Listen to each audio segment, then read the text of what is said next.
Bom dia a todos, bom dia a todas, bom dia para você que nos assiste pela Pop TV em Sobradinho e Porto Alegre e nos escuta pela Cultural FM em Santa Catarina, Rio Grande do Sul e toda a região. Sejam todos muito bem-vindos e bem-vindas a mais um ICL Mercado Investimentos.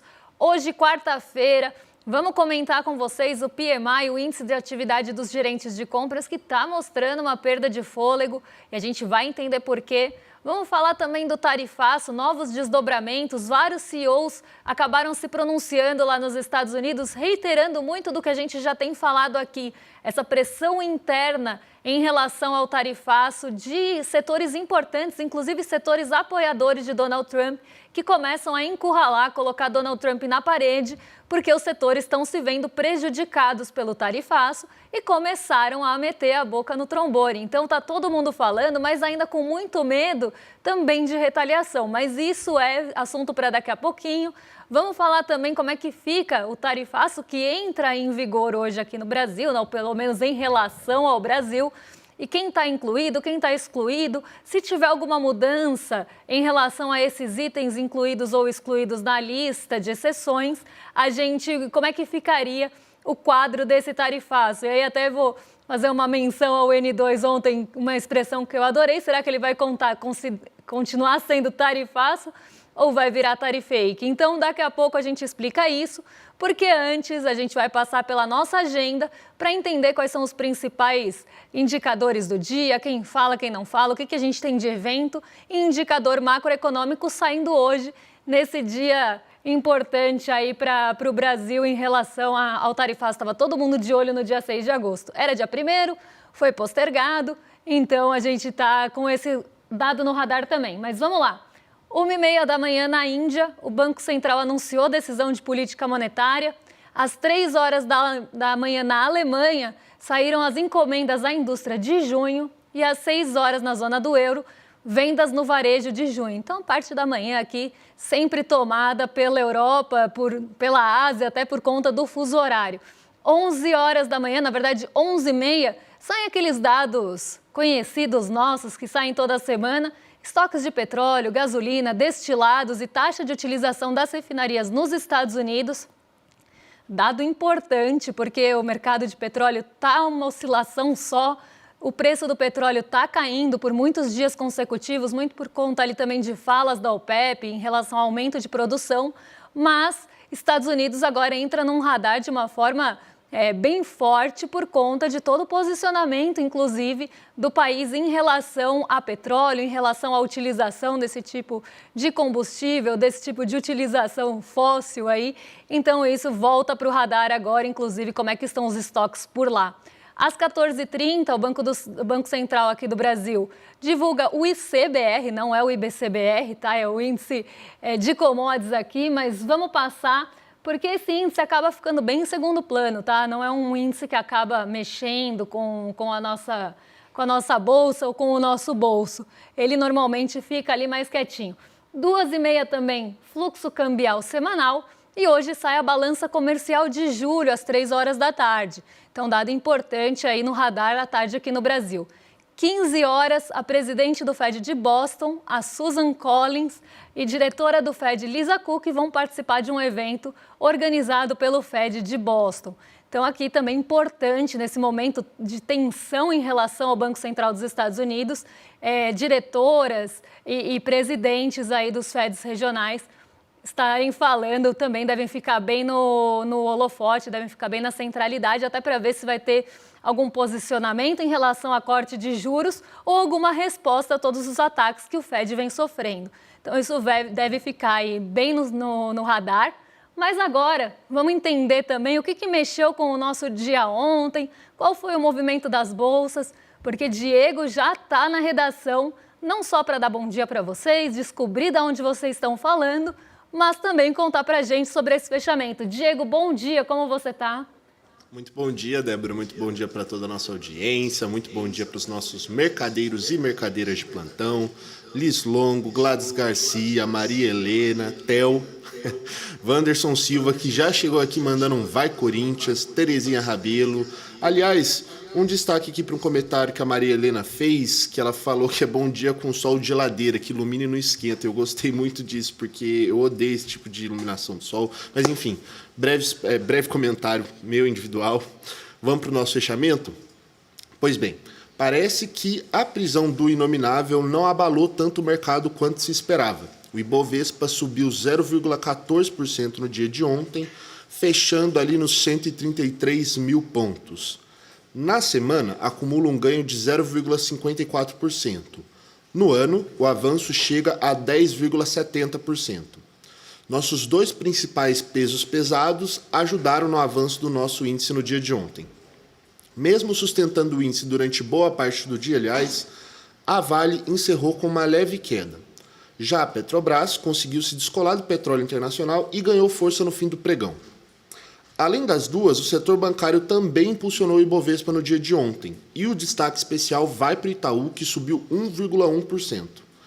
De acordo com o nosso portal, mesmo com a tensão política dominando as grandes manchetes e os noticiários, os investidores tiveram uma postura cautelosa na terça-feira, mas não reativa.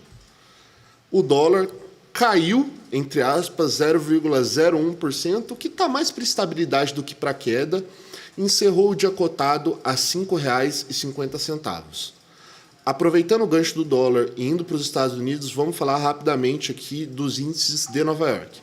Depois que o Laranjinha ameaçou novas tarifas, dessa vez para chips e medicamentos, indústria farmacêutica, e com os dados do PMI de serviços mostrando uma concentração acentuada na atividade, os ativos de Wall Street fecharam em queda generalizada. Não satisfeito, o Trump voltou a criticar o presidente do Fed em uma entrevista que ele concedeu à CNBC, uma emissora estadunidense que, se eu não me engano, tem uma filial aqui no Brasil, mas não consigo confirmar essa informação agora. Enfim, ele criticou o presidente do Federal Reserve, que é o Banco Central dos Estados Unidos, Jeremy Powell, novamente sobre as taxas de juros. Bom, com isso tudo no radar, o Dow Jones, o S&P 500 e o Nasdaq encerraram a terça-feira no campo negativo. Débora? Vamos lá, vamos entender esse movimento de ontem, né? Porque para quem estava esperando que a prisão domiciliar de Bolsonaro fizesse algum barulho, ficou só esperando mesmo.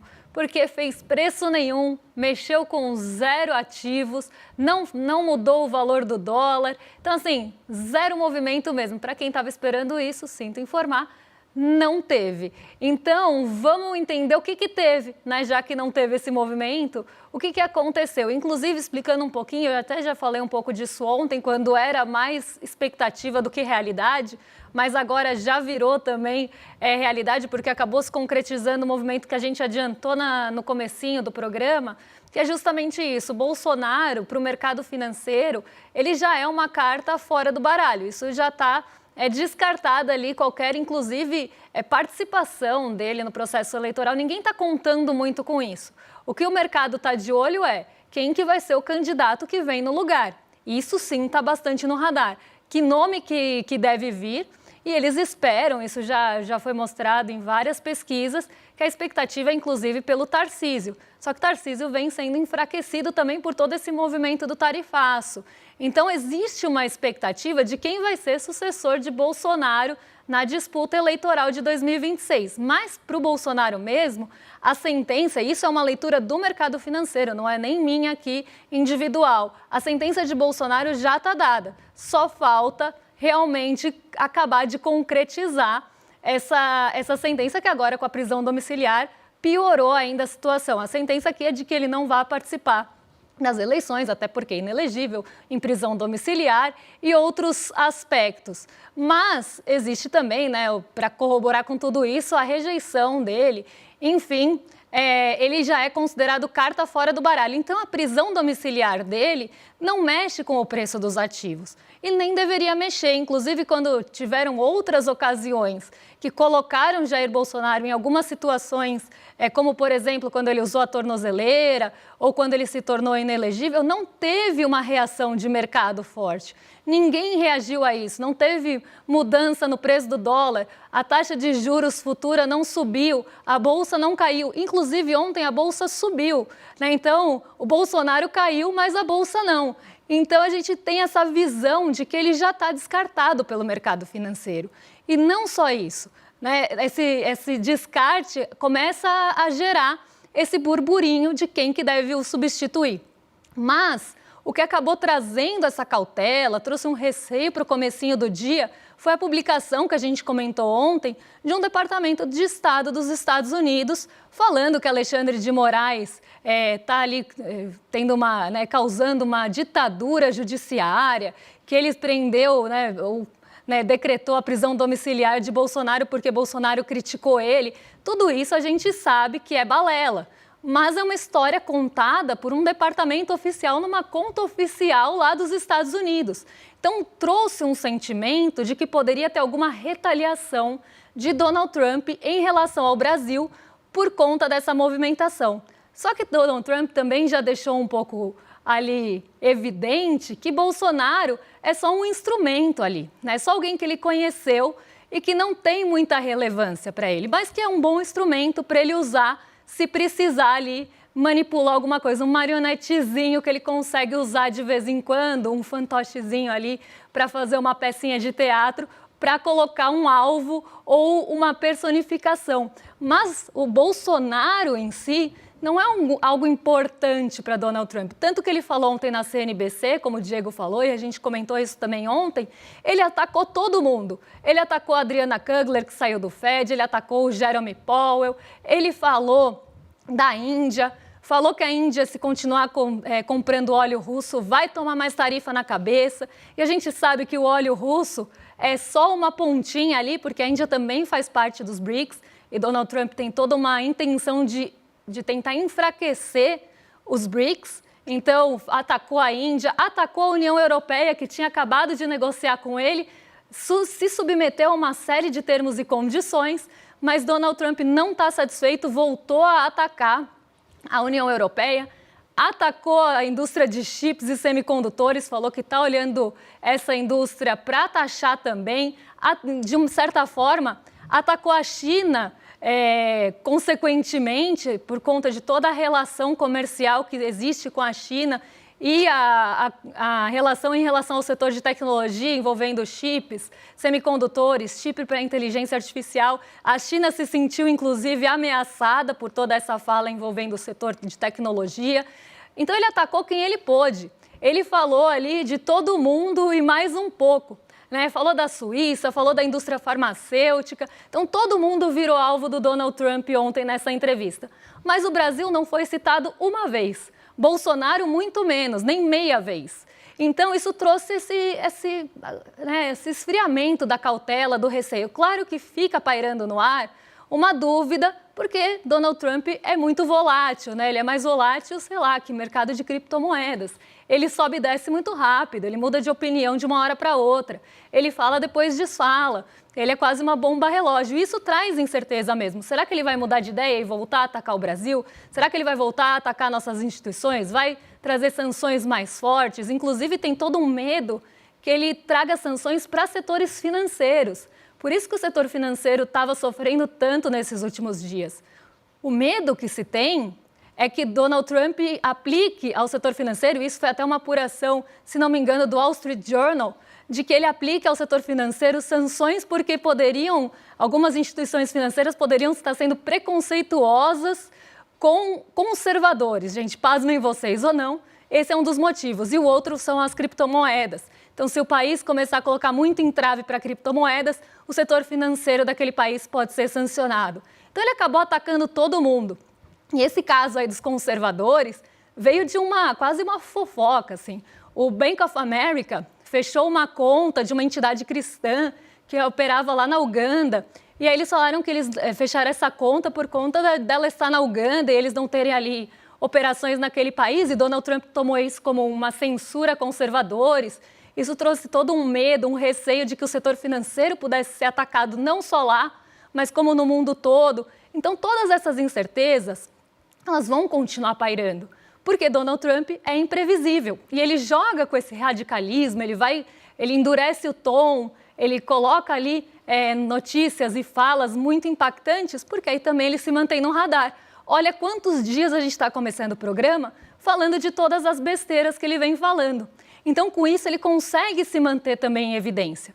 Não é à toa, ele não é inocente nem bobo. Só que isso está começando a preocupar. E preocupar, inclusive, setores apoiadores de Donald Trump. E daqui a pouquinho a gente vai falar sobre isso, porque agora a gente vai falar do tarifaço, que já está valendo aqui no Brasil. A gente preparou uma tabelinha para vocês, eu não sei se vai dar para ver aqui na tela muito bem, mas eu vou tentar colocar aqui. Então, vamos lá. Só para a gente entender aí. Não sei se dá para ver muito bem, mas eu vou falando os principais aspectos aí da tabelinha. Como é que funciona essa tabela? Ela tem o total exportado do produto, do item, o total exportado daqui para os Estados Unidos em 1.000 milhões, tá? Então aqui é em bilhões, mas como tem alguns itens que não chegam aos bilhões, a gente coloca em mil milhões para não ficar tão ruim de ver, não ficar cheio de casa de decimal com vírgula. E aí, quem está excluído dessa sobretaxa de 40%, quem está sujeito à sobretaxa e quem não está sujeito, mas está em outra tabela específica, em outra tributação, tarifa específica daquele setor. E aí a gente vê, por exemplo, os combustíveis, minerais, produtos de destilação, eles têm um total exportado de 7.000 milhões, então 7 bilhões, né? 7,6 bilhões aqui. Desses 7,6, 100% estão na tarifa de 40%. Estão excluídos aqui, estão nas exceções. Então, uma das maiores exportações que a gente tem para os Estados Unidos estão excluídos da taxação adicional. Não tem ninguém sujeito à ordem executiva, e deixa eu passar aqui, e nem na específica. Eu vou deixar aqui, eu vou ter que passar ele para o lado, porque não coube, né? Ferro fundido e aço, que são 5,7 bi aqui, 29% estão na tarifa de 40% desses itens, 2% estão sujeitos à ordem executiva, então não foram excluídos, aqui é quem está excluído, então 29% ficou fora do tarifaço adicional. 2% ficaram sujeitos ao tarifaço e ainda tem uma parcela de 68% que fica na tarifa adicional, né, na tarifa excepcional, que é do setor de aço e alumínio. Quem aqui também ficou, vamos lá, quem aqui ficou excluído desse tarifaço de 40%? Aeronaves, aparelhos espaciais e suas partes, 100% excluídos da sobretaxa. Isso equivale a 2,6 bilhões de exportação do Brasil para lá. Então, a gente já pegou aqui uma boa parcela que ficou excluída, ficou de fora aqui. Mas, se a gente pega, por exemplo, café, chá, mate e especiarias, que totaliza quase 2 bi, aí, é 1,9 bi de exportação lá para os Estados Unidos, estão todos no tarifaço. Eles não foram excluídos, não estão nessa lista. E eles estão todos ali 100% na sobretaxa de 40%. Não estão na lista de exceções. Outro que não está na lista de exceções, carne, miudezas e comestíveis, 1,2 bi. Então aqui, desculpa, 1,2 bi não, 1,15 bi. Então todos aqui também 100% sujeitos à ordem executiva, que é o tarifaço. Então aqui o que a gente vê? Tem alguns produtos que são importantes para os Estados Unidos, eles são parte, né, importante desse consumo nos Estados Unidos e que o Brasil exporta bastante, que é o caso aqui, eu não coloquei em negrito à toa, né, não coloquei em bold à toa, porque a gente tem as carnes e miudezas e comestíveis e o café, chamate e especiarias como alvo de pressão lá nos Estados Unidos. Inclusive, eu já tinha adiantado para vocês isso há alguns dias, e ontem a Simone Tebet também falou sobre isso, né, que existe uma negociação para que esses produtos entrem também lá na isenção. E quando a gente pega o total, praticamente 43%, quase 44% dos produtos exportados daqui para lá já estão na lista de exceções, que são aqueles quase 700 itens. A gente ainda tem uma parte que fica no tarifaço, né? Então está sujeita à ordem executiva lá da tarifa adicional, e tem aqueles que são os setores específicos. Se a gente incluir, por exemplo, as carnes, o café, o tarifaço ele vai perdendo a força, porque 43% já não está dentro daquela ordem que coloca a tarifa maior. Então eles já saíram, já foram excluídos. Então 700 itens praticamente já estão fora disso, eles representam quase metade das nossas exportações. Se colocar nessa conta café, se colocar nessa conta carne, aí vai enfraquecendo, porque tem sim aqueles produtos que que têm as suas tarifas específicas de setor, né, que não são muitos aqui no caso do Brasil, né, desses principais produtos. não é uma parcela muito grande que tem essa participação, mas a gente começa a ver que ele vai trazendo mais exceções do que regras. E de produtos muito importantes da nossa pauta exportadora para os Estados Unidos e produtos muito importantes lá. Por quê? Os setores, principalmente o setor alimentício, está fazendo uma pressão enorme no Donald Trump para que ele volte atrás no tarifaço desses produtos, porque eles não vão conseguir achar outro substituto rápido, por exemplo, para o café, eles não vão conseguir achar outro substituto rápido, por exemplo, para as carnes, e isso vai deixar esse consumo mais caro lá nos Estados Unidos. A exportação da carne, se ela for sobretaxada do jeito que for, né, do jeito que está, e começa a valer hoje, o preço da tonelada da carne sobe mais de $2.000. Isso vai ficar impraticável tanto para o exportador aqui, como para quem compra lá e vende depois, em forma de hambúrguer ou em forma de carne mesmo. Então, esses cortes até especiais que a gente manda para lá, e que são cortes até mais específicos, acabam ficando inviabilizados, né? Essa exportação fica inviabilizada e o preço lá no final das contas para o consumidor vai ficar muito alto. Então, existe uma pressão de que eles sejam excluídos. Só que aí é o que eu estava falando, você vai abrindo tanta exceção, que a maior parte dos produtos vai ficar na exceção e a regra vai ser para alguns setores específicos e que não tem uma participação tão grande. Era isso que eu queria mostrar com a tabela, mas a tabela ficou aqui ruim de ver, né? Porque está no meu Excel, a gente não tem uma arte bonitinha para mostrar. Então, o que eu queria mostrar para vocês é isso. Começa a ter um enfraquecimento por uma pressão interna e também, junto a isso, a negociação aqui no Brasil que ocorre em paralelo. Então, se existe uma pressão dos dois lados, uma hora ele vai ter que ceder.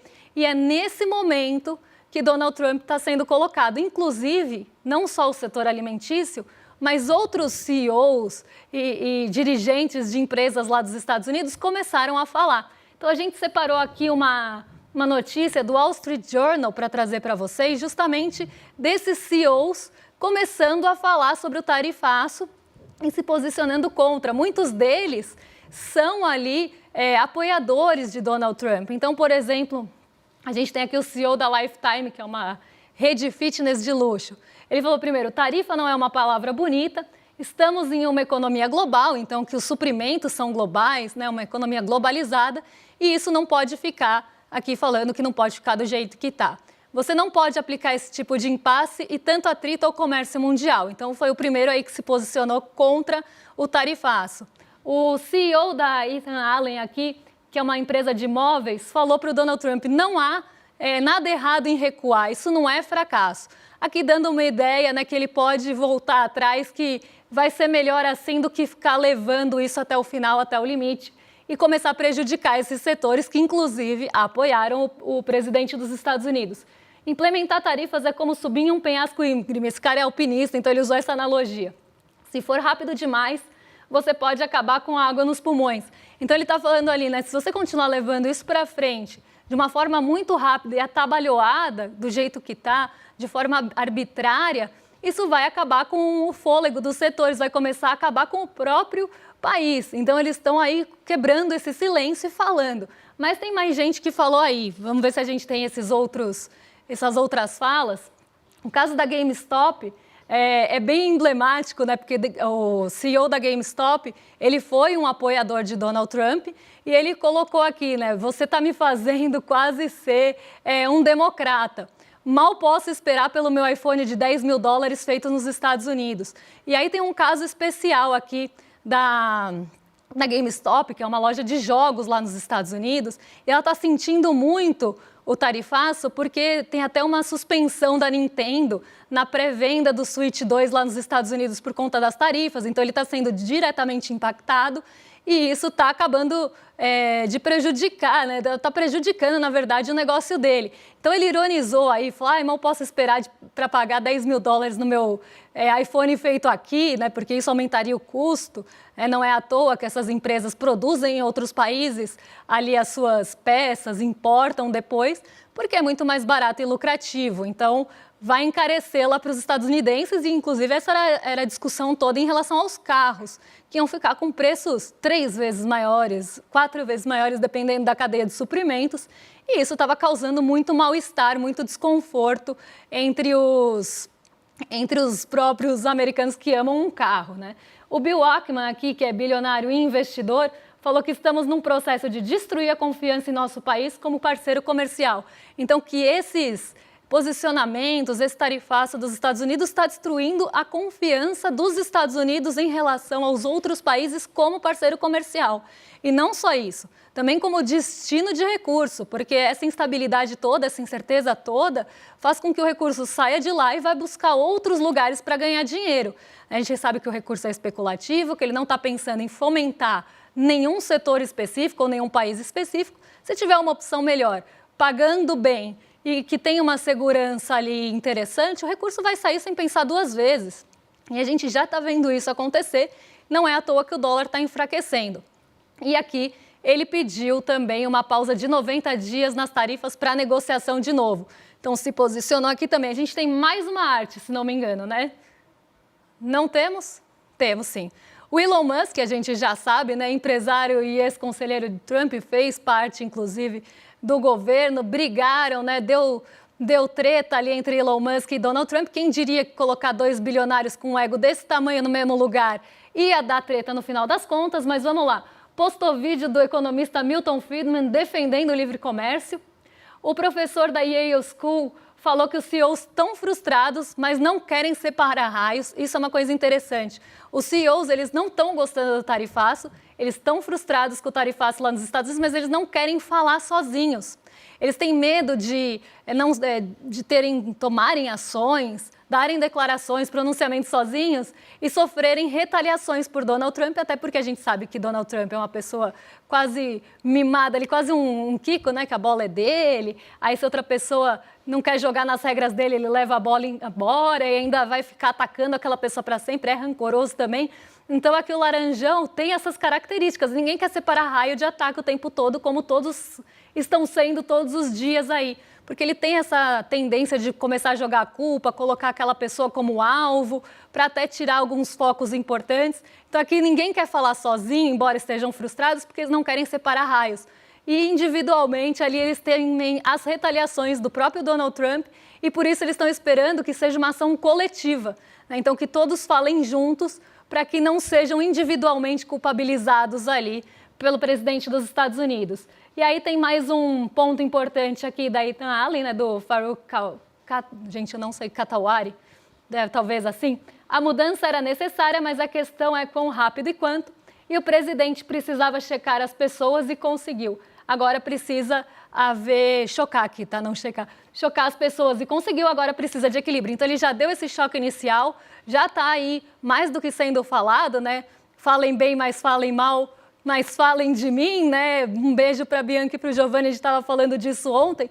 Donald Trump é quase essa música da MC Melody. Falem bem, falem mal, mas falem de mim. E aí ele estando, né, com esses choques constantes, ele fica nessa evidência, mas está na hora dele começar a ter um pouco de parcimônia e equilíbrio, porque senão ele vai acabar pegando aí os setores que o apoiaram. E é isso que está gerando todo esse desconforto e pressão. E o setor alimentício não é uma exceção a isso, e por isso já existe toda uma expectativa de que as carnes e o café aqui do Brasil saiam da lista do tarifaço e entrem na lista de exceção. Só que aí vai virando mais tarifake aí como do que tarifaço. Então, esse ponto é muito importante da gente entender e que não vai mexer tanto assim com o Brasil de uma hora para outra. É isso que a gente precisa também ter em mente. Tem alguns impactos de PIB, já tem isso metrificado? Sim, mas não é uma coisa que vai ter todo o efeito que se pintou num primeiro momento. E agora, com a lista de exceções e possíveis exceções, isso vai ganhando cada vez mais corpo. Bom, vou mandar aqui para os nossos vizinhos de cima, porque eu não quero atrasar o rolê. William Deluca e Guga Noblar já estão a postos para receber vocês. E eu volto amanhã para trazer os principais assuntos do dia que mexem com a nossa bolsa, com o nosso bolso e com as nossas vidas. Um beijão e até amanhã, pessoal. As democracias não morrem mais com tanques. Hoje, elas morrem com votos. Morrem com um vírus que é implementado dentro do regime democrático para destruir a própria democracia. Quem nos ensina isso é Daniel Ziblatt, professor de Harvard e autor do livro Como as Democracias Morrem. Quer a notícia do ano? A bomba! Ele vai dar uma aula online gratuita gratuita para todos nós da comunidade do ICL. E mesmo você que não é da comunidade ICL vai poder assistir também gratuitamente. Vai ser traduzida para o português para todo mundo poder entender. Vai ser no dia 28 de agosto, uma quinta-feira, às 8 horas da noite. E aí chama teus amigos, tuas amigas também para participar, porque assistir uma aula dessa defende a nossa democracia. Mais do que nunca a gente precisa disso. Um abraço e até dia 28 que eu vou estar lá com vocês. Olá, olá, olê, olê, olê, olá. Eu sou o Lindener Pareto, historiador, e tenho um convite especial para vocês para acompanharem o Provocação Histórica aqui nos canais do Instituto Conhecimento Liberta. Toda quarta-feira, às 7 da noite, logo após o ICL Notícias segunda edição, convidados e convidadas que ajudam a gente a pensar o passado, a criticar o presente e a projetar alternativas de futuro para um Brasil diferente, para um mundo diferente. E se no cotidiano dificílimo do trabalho você perdeu o episódio inédito, não se preocupe, você pode assistir também toda quinta-feira a reprise, logo após o Rolê ICL, ao 12h30. Venha para o Provocação Histórica.